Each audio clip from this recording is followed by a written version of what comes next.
Hello, everybody. Welcome to another episode of Nothing Like a Good Book. It's good to be back. And please excuse me. I know it's Christmas, but I am not Rudolph, even though I look like it.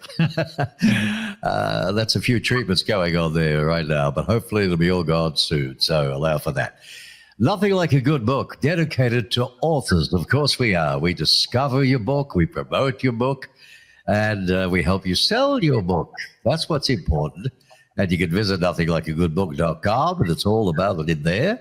It'll tell you more. But my guest today is a fellow by the name of Andy Lindberg, author, American Ocean lifeguard, EMT, and storyteller. So let me ask you a question. Have you ever had a family member or friend lose their life through drowning in an ocean rip? I have, and it's sad, very sad, that maybe it didn't have to be. Well, Andrew Lindberg's life journey reflects resilience, faith, and a deep sense of purpose. He was raised as the youngest of three boys in a military family, moving from base to base, with formative years spent in Miami, Monterey, Brunswick, and El Paso. Monterey, that brings back a track when I was a jock. Down in Monterey. Oh, yeah, I love that thing. Swimming became a central part of his identity from infancy, but he learned to swim before the age of 1. Would you believe that? And he later trained competitively throughout childhood, adolescence. He'll tell us a bit about that. But his book's very, very interesting indeed, and I'm really, really pleased to have him right here on the show, Mr. Andy. Hi, Mark. G'day, buddy. How you doing? Hi, Mark. Yeah, you're looking good. You're looking good. Thank you. Well, what I want to talk about is the American Ocean Lifeguard. You started very young. Give us a little bit of that background. I always like that first. You started very young. I mean, you learned to swim before 1. How did you get into being a lifesaver? Well, I was on my first competitive swim team at 5 years old, and then I took my first lifeguarding, CPR, and first aid class at 7 years old. The American Red Cross used to have a junior lifeguard program, and that was the age limit to get in. So I took it actually 2 years in a row. But the way I got into lifeguarding was my swim coach deleted 3 of my grades in high school in the computer. Oh, that caused me to drop out of high school and lose my scholarship. And after 2 weeks after I dropped out, my friend lied to him at Haulover, lied to his bosses, and told him I was 18 when I was 17. I put the right age down on the application for Miami-Dade County, and they never looked at it. And that's what started my lifeguarding career. wow. That could have been taken as a big setback. Very nasty indeed. Yes. But, you being a spiritual man, things happen for reasons. Yes. And no doubt that happened for a reason. You were the youngest boy of 3, right? The military family. What did your dad do? My father was a Marine. He wasn't a frontline Marine. He was. He helped invent the first handheld rocket launcher for the Marine Corps. Really? Yes, and they gave him the first one off the assembly line. How about that? And I used to play with it as a child, without ammo, of course. Heavens above, I tell you what, could be scary. You've written a couple of books. We're going to be talking about. The first one I want to talk about is your career. You did what? You became a lifeguard. You did some pretty remarkable things. This particular shot here I want to show. Let's have a look. Here we go. Yeah, it's okay. It's on the line today. Rescue of 5. 5 people named first lifeguard of the year. Lindberg. Any relation to the other Lindberg we know about? Well, I think they took the H off our last name when we ccame through Ellis Island. Right. But okay. So tell me about this, how this happened, because this is you when you were, a little younger. Yeah. All right. And how did this come about, this write-up? In the Miami Herald, isn't it? Yeah, Miami Herald. Right. What happened was I usually sat in my car and I waited for. We have a roll call every morning. I would try to get there about 5 minutes before every morning. Right. One morning I walked in 20 minutes early, and there was a phone call from the fire department saying that somebody was drowning at 50th Street, and this was 10th Street headquarters. Right. And the lieutenant was there for the zone, and a guy from 53rd and a guy from 35. And I was sitting at 46th Street, and we all jumped in the truck, took off up there, and there was only 2 buoys in the truck. And I was the junior guy, and I didn't get a buoy. The wind was blowing about 40 miles an hour, and the rip current was almost a half a block wide. Whoa. Yeah. And this lady decided she was going to go swimming, and then 2 other ladies went out there to try to rescue her. That happens a lot. There was this fireman at 53rd Street. Right. They had a buoy there, and he ran from 53rd Street station all the way down to 50th Street and went in and got all 3 of them. And I jumped out of the truck, and I was the first one out there. Right. And he had the one girl draped over the buoy, and she was pretty much, I think, already dead. And he was holding on to the other 2 on both sides. Right. And when I got there, he said, give her air, give her air. So I cleaned her mouth off, and I gave her 1 breath. And when the other lifeguard showed up, I said, let me have her. And I took her straight to shore. And gave her to fire rescue. And then I went back out, and I helped the other lifeguard bring in 1 girl and the fireman. Right. We worked tandem together, and I would I was tall enough, I would anchor myself to keep us from being pulled out. Marvelous. Good job. Well, you're only 29 then. I mean, your life with swimming became a central part of your identity right from your infancy. You were meant to swim. The good Lord should have given you fins. He learned to swim before the age of 1, but you later trained competitively, correct? Right throughout your childhood and adolescence. It was all part of it all.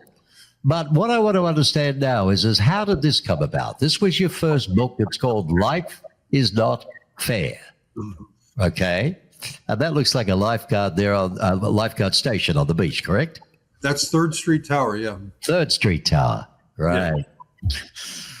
Yeah. Okay. So tell us. The way it came about was I was in church, and I was hearing the story of Joseph, and I realized that my life story was very similar. And the Holy Spirit came over me and helped reveal how God was training me as a young boy to be a lifeguard. Showed me prayers that He answered that I couldn't see before. Right. How He used good and bad people in my life that moved my paths, and hopefully to better ones. So what it was 2 days after that, I woke up and I had the title and the whole idea of this book in my brain. I believe the Holy Spirit was telling me to write it. Okay. So that's how that came about. That's how that came around. All right. Very good. Now, let me understand. This one's selling now, isn't it? It's selling now. Yeah, it's on Barnes & Noble and Amazon. Yeah. Okay, it's at Barnes & Noble and Amazon. All righty. Yeah. Okay. Now, what I wanted to ask you is this. It's quite obviously, this is a memoir. Your faith is a major theme. Your safety book I'm going to show now. You even mentioned prayer while floating in a rip current yourself. And quite frankly, I think it's what we could share here to save a lot of people if they listen to this. And this is the particular one we really want to promote now. What is this all about? What's pushing it? And what is it supposed to do? What do you want viewers to take away from this? Well, I'm trying to teach everyone how to, if they have a situation at the beach, how to manage it without panicking. And at the end of the book is how to survive a rip current. What it is many people they don't understand what a rip current is. They mix it up with undertow. They have some idea that the rip current is going to pull them under. It doesn't. What I do is I tell them that I say if you can stand in the water, if you're in the rip current, walk out. Don't try to swim out because it's just going to pull you farther out. So explain to me, what is the rip current doing at this given time? What happens with a rip current, I explain what a rip current is what happens is usually rip currents occur when the wind's blowing straight to shore.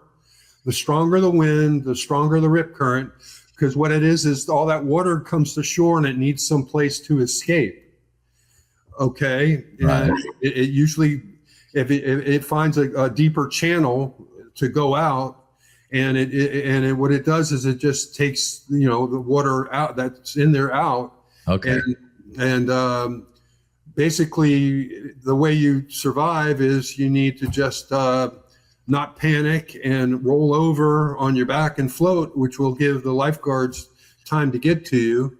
And it will just carry you. If you're not in a guarded area, it'll carry you to a calmer area where you can swim away. All right. Don't panic is the biggest thing out of that. Yes. Stay on your back. You're not going to sink. You're not going to be sucked down. You float better than in a pool in the salt water. Okay. Salt and you're going to be dragged backwards like you're going out to sea, yes? Yeah. Well, I mean, you'll be alive, but you're going to swim a farther distance, away, if you can swim. Yeah. But at least you're not drowning, right? If you do that right, you're on your back, you're going out, give the lifesavers a chance to get out there. Right. Well, I actually have a chapter in my book where I tell them how to survive a rip current. Good. Now, listen, how has your relationship with God shaped the way that you teach others about survival, do you think? How, stay calm. Yeah. Well, what I do is I tell them once you roll over and float, I say, if you believe in God, this is the perfect opportunity for you to pray, and it will reduce your blood pressure, and calm you down. But doesn't everybody do that? I don't know, but I mean, some people. Even atheists at the last minute before God knows what start praying, don't they? Yeah. But what's the difference here? Don't panic. That's the difference. Yeah. Stay calm. Talk with the Lord. Yeah. Do the best you can, right? Yeah. So what message are you hoping readers carry with them? Whether they read your memoir for inspiration or your safety guide for practical knowledge. What's the, Yeah, what I do is what's the biggest things you try to get out? I give them tips about lost children. I give them tips about how they're able to call beach patrols before they go and check conditions and ask questions. And I also tell them how to communicate with lifeguards in the book. All right. Okay. Yeah. Yeah. Especially the pretty ones. Just joking. Go on. Did you ever watch Baywatch? What a lot of rubbish. Okay. No, seriously. I'm from a country, man. We're big on life saving and parades, and the stuff they do is amazing. Uh-huh. And I got my son into it when I, took him to Australia and got him into it. He's a good swimmer, and he learned a lot through that. When writing these two books, what was harder, relieving the pain of your past or translating decades of professional ocean knowledge into a simple language that readers could understand? Just the Life Not Fair book was kind of, difficult. It took me a while, but the way I got to this thing was I was trying to make like a Apple app, and I was trying to write about what I knew about to do it. I'm still thinking of doing some videos and putting them on YouTube. Yep, that's one way to go. You got to do all of that jazz. But is there anything like this right now in America?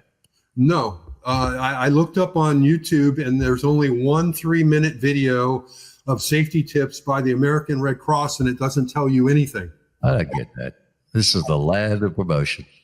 Amazes me. You need to sponsor this and get this to every life-saving and surf life-saving club in America. How many are there? Would there be? Well, I'm going to try to get the United States Life Saving Association to endorse it. Okay. And try to get the American Red Cross to endorse it. Okay, that's endorsing it, but you've got to print a lot of them. It costs money, and you've got to be able to market it. That costs money. Therefore, you need to get it sponsored. Yes. If a good company, a big brand company, put their logo on this thing or got behind it, they're doing a wonderful cause. You can't buy that sort of advertising. You're I right. think we should be approaching, okay?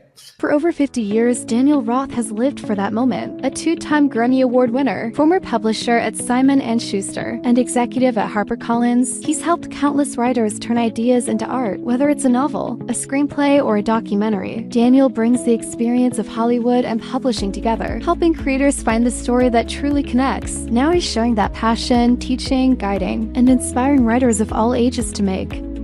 Hello, everyone. My name is Daniel Roth. I'm an editor. I can help you find your story. Give me a call.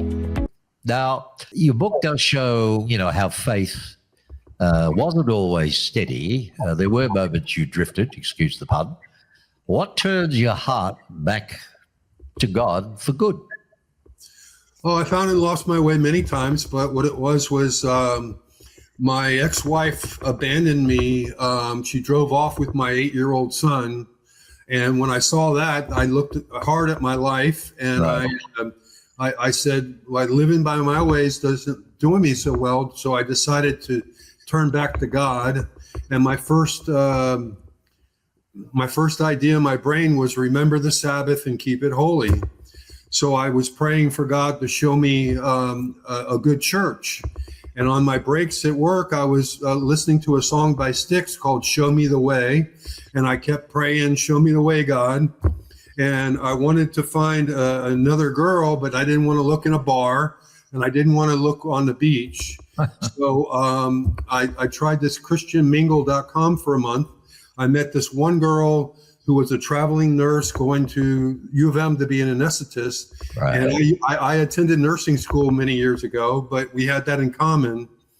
So she said, why don't we meet at my church after the 11 o'clock service? After the service, she didn't want anything to do with me. So I was looking for churches. I would go in and hear sermons, and nobody would even say hello. Yeah, But right. I enjoyed this service so much that I came back the next week for the same service, All for the earlier service. And in the service, the pastor was saying how he was a water polo player for Palmetto, and he used to be kind of small and used to get his butt kicked. And I remembered playing water polo against him at Miami-Dade South. Right. And instead of kicking his butt, I stole the ball and went down and scored. So after the service, I walked up to him, I shook his hand, and I said, yeah, I was one of those guys kicking your butt. And his smile left his face, and he didn't think it was funny at all. 3 of the pastors at my church were all lifeguards. Wow. Okay. Okay. And here's a life, pastor that I play water polo against. So I felt like I belonged there, but I've been there now 16 years, and I've never seen that girl come back to that church yet. She's never returned. Yeah, you scared her away, buddy. Was that it? God used her to show me the way to that church. Of course. There you go. She was only there for a split second and for a purpose. Yes, exactly. That's it. You've written both a personal life story and a full guide to beach and ocean safety. What part do you think of your 30-year lifeguarding career made you realize, that your knowledge could actually save more lives through writing? Well, I retired in 2013 after 30 years with, I had 5 years in the travel business, but I worked 30 years for 4 beach patrols on both oceans. And, I learned a lot. I was on, so. All right. Well, why not do it all? Your second book really educates people about rip currents and ocean dangers. Right. I tell them about how to avoid sharks, man of war, jellyfish, how to handle lost. Okay, stay here. We've got time. How do you avoid sharks? I just had a friend who had a friend who had a friend who got taken. What I do is when I go swimming out in the ocean, basically, if you start smelling fish, you're probably close to bait fish, because sharks go in the bait fish and they're like chomping and they just eat. And what I do is I just swim straight to shore. Right. Start smelling fishy. So. But what's your attitude on, or your opinion on the fact that sharks think we're like a seal or something? The kicking and the splashing of the feet. Right. Well, we're not their bait. Usually when they bite, they only bite once and they swim away. We're not their food. Oh, yeah. We only bother them. Like I have a story in there where I rescued a guy that was bit by a shark at Haulover. He was a surfer, and he was surfing, and he got into a rip current, and he was paddling in. He got halfway in, and he got off his board, and he must have stepped on the shark. Oh, And it just about took his foot off. oh my God. Only How deep would that have been only at the that skin stage? on the top of his foot was holding his foot together. How deep would that have been? So I ran down there and I brought him in, and you know, I had blood all over me, and fire rescue was just across they have a station there on Haulover that has a fire station, and they came over right away. So later on. Right. Did you keep the foot? How did you keep the foot together? I was just, you know, I was passing out. Back in those days, we really didn't have a lot of equipment. I only had 4x4s in my first aid box, and I was passing them out, asking people to open them. So I was putting, you know, all the pads on there, and basically it didn't work very well. But Okay. Oh, shark stories. I tell you what. You've talked openly about your childhood and the unfair moments that shaped you. How did those experiences influence, particularly the calmness and courage needed to perform high-risk rescues? I mean, not everybody's prepared to go out and do that. oh yeah, no, I never really panicked. I mean, I just knew I had all the skills to do everything I knew I could do. So you know, I was given many awards. Actually, what happened was I was given the lifeguard of the only lifeguard of the year award given out by the city of Miami Beach in 100 years. And after that, they laid me off about 4 months later. And it took me 7 months to get my job back, 7 or 8 months. And I rescued a blogger my last year at the Beach Patrol. And they gave basically I was on the lifeguard tower, and I was treating a girl for a man of war sting, and she was between me and the guy that was out on the float. He didn't know how to swim. Oh. He went out on the float. He was like 50 yards offshore, and I'm treating her, and all of a sudden I'm seeing a commotion of everybody on the beach, and I see my lifeguard to my south go down and get his buoy and start running out. And so I just dashed out there. I beat him to the guy, and I rescued the guy, and he rescued the float. And basically when we came to shore, my other lifeguard that was my partner gave him oxygen, and the lieutenant showed up, and she wrote up the report.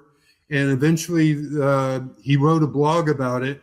And the city commission decided they give us all 4 an award. So so what happened was 15 days after they gave me the award, then they give me a 15% pay cut. Oh, they're hilarious, aren't they? Hey, here's your award. What'd you get, by the way? A plastic bloody trophy or what? No, it's this award right up here.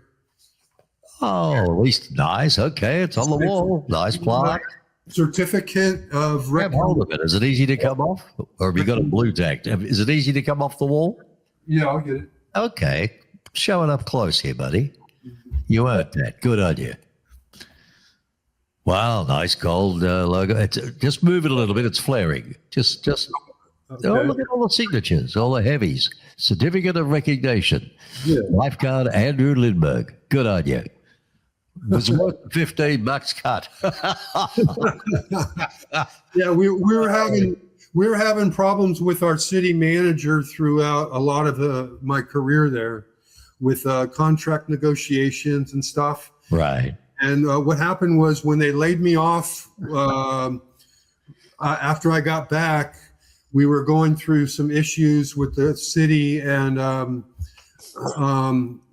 you know what happened was they sent out the police one day to try to prevent people from going in the water, and we had 4 days of east winds, and we had over 100 rescues all 4 days. Oh boy! Trying to prevent us from doing that. Right. And on the last day was Father's Day, where they had me at 13th Street, and they put me in the truck, and they had me drive up and this guy drive me up and down the beach from 20 Fifth Street to the jetty and back everybody up. And there was a call that came in saying that there was somebody drowning at 17th Street. And what it was this guy was out there, and it's in my book where there's a wave runner. All I saw, there was nobody out in the water, but all I saw was a wave runner with nobody on it. So I started swimming halfway out, and a guy jumps up on it, and I get there, and there's two other lifeguards out there with this guy, and they both have him under each arm, and they're holding on to the back of the jet ski. All right. Yeah. And the problem is that the guy's head's back, and the jet ski's blowing down his throat. Oh. And I screamed at him, what the hell are you guys doing? And I said, let me have him. And I put my buoy underneath him. And I told the guy to get me up on a plane and take me to the beach, Yes. So I get there, and it's Father's Day, and there's his wife and his kids there. And the jet ski blew his shorts off, and he's purple and naked. And, and what happened was I had the 3 buoys wrapped around the guy. And when I get to the shoreline, one of the buoys pulls my ring finger off my wedding band. Really? I lose it right there. Yeah. And what happens was at the end of the week, I go to a U of M football game that with Florida State that went into overtime. And I came home late, and my ex-wife was yelling at me in the kitchen with a large knife. She was threatening me with a knife, and right. Decided it was time for me to get out of the relationship. Yeah, I think that's a pretty good indication right there. Yeah. Your book, it can be purchased on your personal website, which I'm going to whack up there now. That is your personal website, correct? Yes, that is. AndyLindberg.co. Okay. This is your big baby. Beach safety tips. Yeah. How to survive a rip current. What I tell people in there is that like lost children, I say when you get to the beach, you set up at the beach your stuff. I say the first thing you do is take a picture of your children in their swimsuit. Okay. Because if you get lost, then you can show it to the lifeguard so they'll recognize the child or the police. And what I tell them is that in my 30 years of the beach patrol, we've never found a lost child in the water. They're usually they go away from the wind, or you find them back beach somewhere. We've not found a lost child. It's a good idea, though.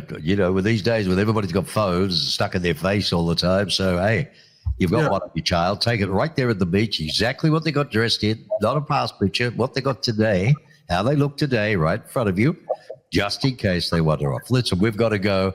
You're fascinating. You've saved lives. Thank you so much for that. Yeah. Thank you for what you do. Thank you for trying so hard. And you've come through incredible things in your own life, personal, horrible things. But, hey, you found God, and He's showing you the way. Yeah. And I'm not being facetious or anything else. Good on you. And I wish you well, Andy, and I hope this book sells well for you. Good luck with it really being. This really should be great. On all beaches across America. Yeah. No, I hope it's going to take off. Yeah. Go talk to those people you talked about. See what they have to say. Usually it's, we got no money. Or 2, they don't see it, okay? So get back to me. Nothing out there like this that explains. Yeah. Okay. Everything. I'll excite the hell out of them. All righty. But, you're dealing with the green marketing people, mate. They haven't lived. Anyway. So, Andy Lindberg. Lovely. Thank you. Thank you so much. Thank you, This Mark. site, folks, you can go to directly. Can I buy that book on your site? Yeah. Okay. Good stuff. All You'll right, find my friend. both books on my side, I think. Yeah. Okay. Listen, I want you to take care. All right? All right. Thank you, Mark. Godspeed. You Okay. too.